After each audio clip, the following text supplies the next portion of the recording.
Hello everyone, Megatron here, and today we're going to be taking a quick look at the Transformers, I believe, PulseCon exclusive of 2023, PowerLink, whatever they're selling this as, HOTSHOT, Armada HOTSHOT. Everyone, Megatronic from the future. I'm just now getting off of my little vacation from social media, so the stop motion short's going to be out in a couple days. I have to work on it for the week, so please enjoy these reviews. I'm sorry about that in advance. Let's get right Enjoy the video. into it. Now, first off, before we get into the main figure himself, let's get into the accessories that he comes with.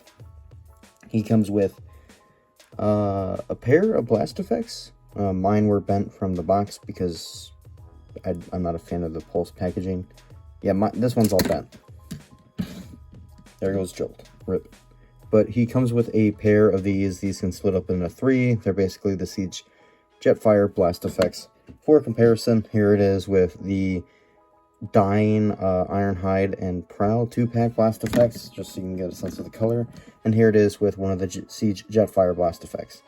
Same mold, just different colors. So, there you go. And of course, his weapons are all Bloosh effect compatible.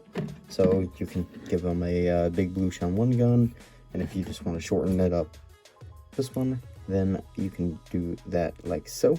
I also believe that the gun is also blast effect compatible, so plug that in there.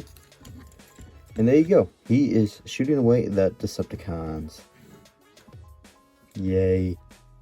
So, the new additions to this mold from the original Legacy Evolution HOTSHOT is his buddy, his little minicon, Jolt. I believe his name's Jolt. If I got that wrong, comment down below what his actual name is, but I believe it's Jolt. I vaguely remember him from the Armada cartoon. The two other new additions, other than the blast effects, is these guns that are from, I believe, when he was facing off against Wheeljack. I believe it was that episode. Please correct me if I'm wrong. These guns are pretty cool. They're molded like so. You can flip these up in a way to HOTSHOT, I believe.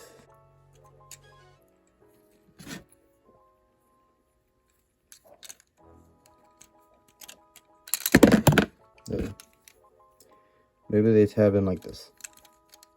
Or they're over the shoulder. Yep. This may not be 100% correct. It may go the other way around. I'm just showing this off as an example. Yeah, weapon storage. Yay! Since this is a repaint, and sadly there is a lot of mold degradation, especially on my copy. I always get the bad luck with QCs, but I'm not too worried about it because he's really just going to be on the shelf for show. This thing is extremely loose. I mean, yep. The shoulders don't tab in at all, so when I'm doing poses, and you probably saw earlier too, that even if you're just messing with the figure, the entire thing just comes undone, and then the backpack kind of just goes once. Yeah, I mean, all this should be tabbing in the backpack here too, to lock it in. I don't know why my figure has trouble of doing it. I could be doing something wrong, but I don't think I am. Please correct me in the comments if I am. There is a bit of looseness in the figure. There's a little looseness in the shoulder joints, the bicep swivel, and the thigh joints, and the universals, and the knees. So this guy's kind of a floppy mess every now and then, but I just kind of don't mess with him for a minute. I let him be. And these shoulder pads don't want to tab. I did get him on discount. That's the main reason I got him, is because he was, I believe, either 10 or 15 bucks cheaper. And I was like, okay. I mainly got him for the blast effects, if I'm being completely honest. And I like this paint deco over the original one. Speaking of the original one, here he is with the original HOTSHOT. The reason why it has Hound's gun is because it's in from former roommate decided to use them for a poster. So if you see that, that's mine. Everything else is mine too. Yeah. Yep. There you go. There's HOTSHOT. There's your comparisons. Flip this up. There you go. You can see the paint differences. I like this paint a lot more. This silver here is custom painted. Same with the rims. There's the side. That's what I mean. just because if he decides to stand, here he is with the Siege Cybertron HOTSHOT. Yay. Articulation, same. You get a ball joint at the head, but it can really only be a swivel. This thing can fuck off. Universals at the shoulders. They can move out that far. You have to move these out of the way if you want up. Back that far, really. They can go out that far. Bicep swivel. 90-degree knee. Waist. Full 360 on that. Go up that far. Everything can just untab to what position it was just in. Sorry, this figure's frustrating me. You can go up that far. Back that far. You can do the splits and a little bit of then some. That rotation. If the knee can go that far, if you move this out of the way. Yeah. Feet can pivot. You can literally just break. You can literally just break his ankles. Foot can go in. This is mostly for transformation, but you can move the foot in. The toes, really. Articulation. Yay! Let's get on the vehicle mode before I lose my sandal. Here is Jolt first in his vehicle mode. He looks like a mini G1 Sandstorm. That looks upside down to me, but that's probably how it's supposed to look. It looks odd to me. Sorry, but it does. Place Jolt on the back here. Place him down like so. And I think this hinges down, correct? Yes. Probably just, yeah. He's on the back of him now. HOTSHOT. You can do this, and it can be like the chainsaws or whatever from the original. I do wish there's silver paint in there, but oh well. I really do like the color scheme of this guy. I think it looks cool. Vehicle mode is probably my favorite part about this figure because I'm not a huge fan of the robot mode.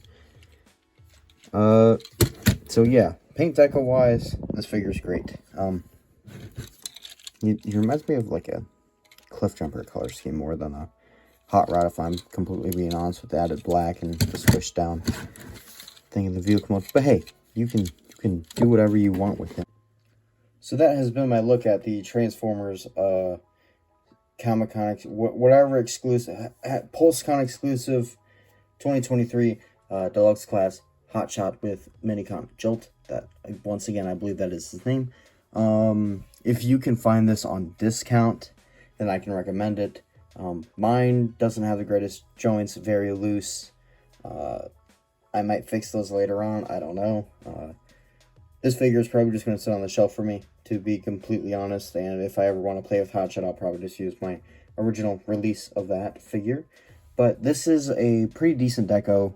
The blast effects I really do enjoy, and that's really the main reason why I got this figure, as I'm a stop-motion animator, and these really do come in handy when you're wanting to use a different blast effect for a different character, or you're just sick of using the Jetfire blast effects, because these are a bit more accurate to what the Autobot Blaster's colors kind of look like when they shoot. So I'm a big fan of the blast effects here. Jolt is a nice minicon, a very solid minicon I might add, and is probably the biggest bonus of the set other than the blast effects and the new guns. I just wish this came with the original figure, and here's to hoping we get more minicons in the future. I know Sideswipes, I know that Wheeljack will be coming with his minicon whenever he is released. God, I cannot talk today. So yeah, here's to having more figures like this in the future, and I hope you guys enjoyed this video. And once again, if you can find this guy on discount, go ahead and get him. If you can get him for around 25 to 30 bucks, go for it. Retail, I cannot recommend it. Too much QC, and yeah, I don't think the parts added really makes him a near leader class price point, or a bit Voyager. I mean, packing in Jetfire's blast effects, 2 new guns, and a minicon. I mean, you can't even call this a core price point. This is like a Micromaster, like a singular Micromaster. A good one, but a singular Micromaster. So a $6 inclusion with some thrown in things for like 20 extra bucks. No. So, if you find this guy on discount, yes. And I hope you guys enjoy this video. See you in the next one.